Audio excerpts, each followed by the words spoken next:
This topic is super interesting. Despair anchors. It's about how our beliefs can really either weigh us down or move us forward.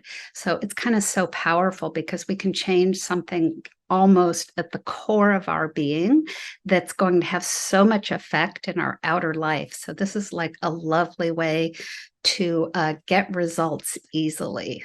And our attention is everything. So we attract to our life whatever we give our attention, energy, and focus to, whether positive or negative.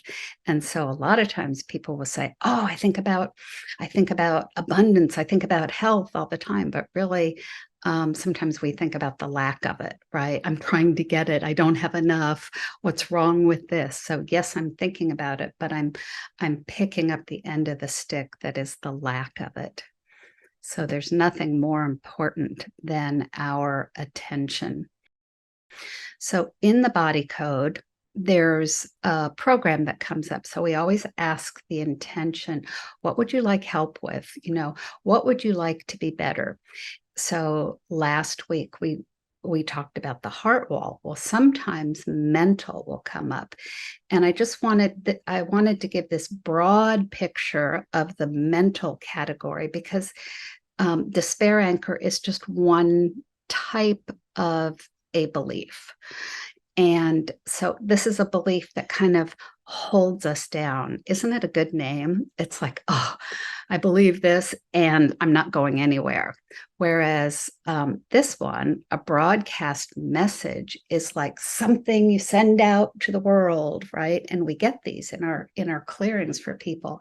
Someone could have a broadcast message of, I'm not good enough. It could even be the same message, but the broadcast message is what you're telling other people, what you're telling the world, whereas the despair anchor holds you down from going forward.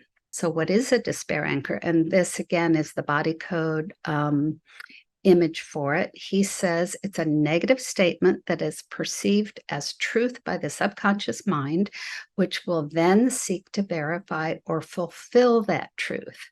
So it's hard to get ahead. Okay, you can have that. Let's make it hard to get ahead, right? So the subconscious mind is seeking to fulfill our beliefs.